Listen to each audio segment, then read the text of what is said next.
On June 10, 1990, 13 minutes after takeoff, a British airliner flying from Birmingham to Malaga had its windshield ripped out. After that, the aircraft commander was thrown out of the cockpit. At the last second, the flight attendant grabbed the commander by the belt with both hands. The airplane managed to land only after 22 minutes. Sunday, June 10, 1990.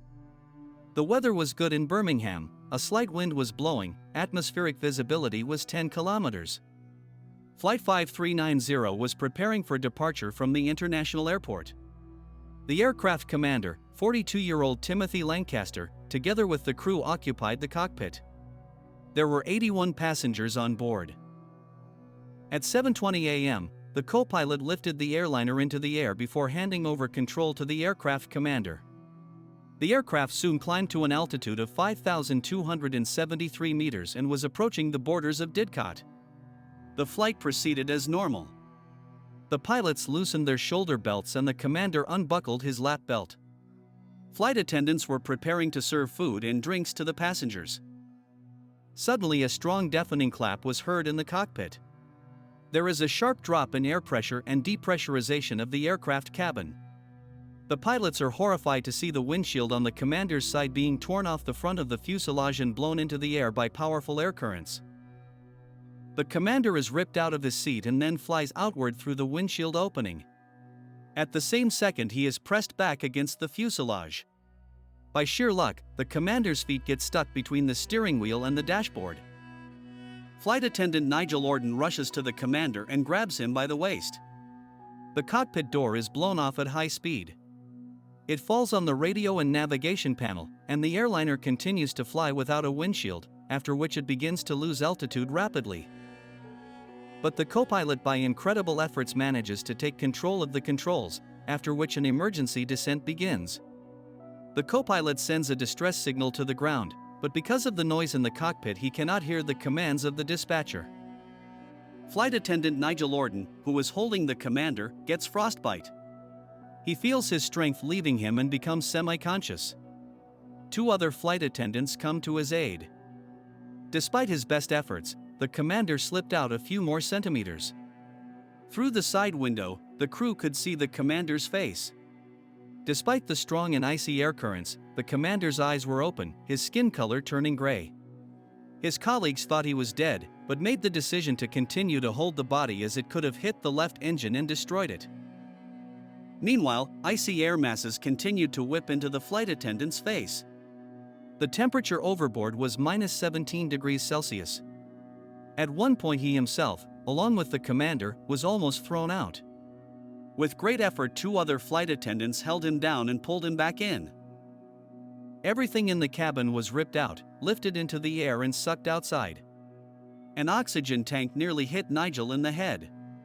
Orden, feeling it getting harder by the second to restrain the commander, his colleagues strapped a belt around his ankle and tied him to the chair.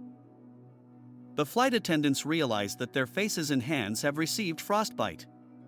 They yell at Nigel that they will have to let the commander go, to which Nigel responds with a sharp refusal, saying that he would never do that because he would have to face his family and loved ones.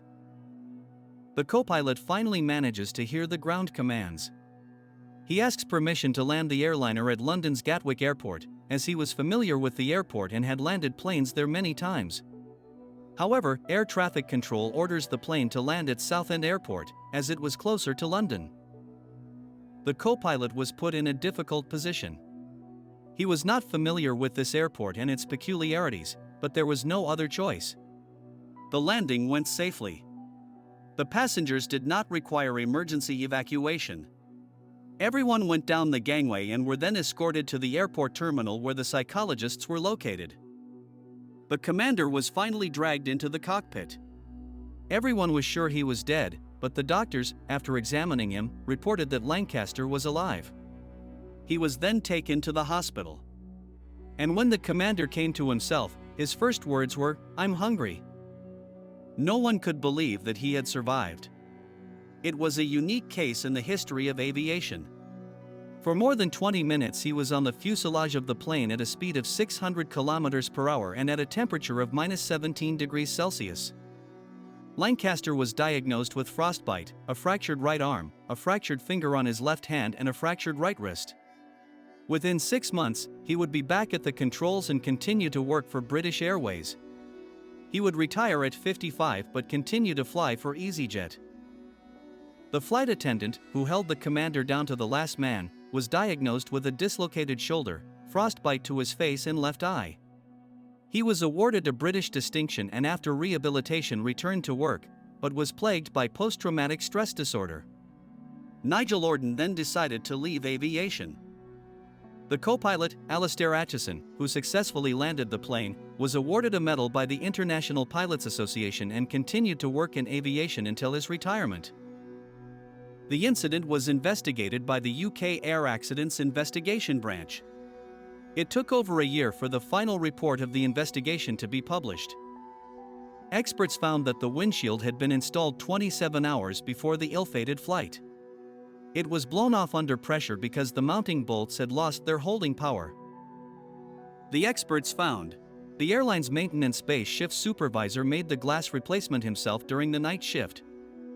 He did not check the documentation, but simply picked up what he thought were the same bolts used to secure the previous glass in the warehouse. However, he was wrong about the size. After the glass was secured with the smaller bolts, the shift supervisor did not pressure test the glass. The second violation was poor supervision of the technicians by the airline. This incident led to a major audit of the entire British Airways company. The Back 1-11-528FL flight GBJRT continued flying for British Airways after the windshield in the cockpit was replaced. On October 5, 1993, it was purchased by Gero International, where it received the B/NYRJBA and the name Trey Invuya. From there it was leased to Aston Air, name Astana, from July to October 1998, and Red Sea Air, name Asmara, from December 1998 to an unknown date in 2000. In 2001, Gero International went bankrupt and the airliner was written off and subsequently scrapped. In December 1991, Queen Elizabeth II awarded the crew members for rescuing the captain and passengers. Tim Lancaster worked for British Airways until 2003 and later joined EasyJet, where he flew until his retirement in 2008. Co-pilot Atchison worked slightly longer, until 2015. Cultural aspects.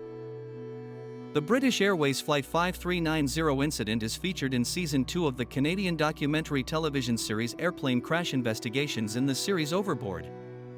The investigation issued 8 safety recommendations aimed at improving British Airways safety standards and improving the training and certification of airline technical staff and air traffic controllers.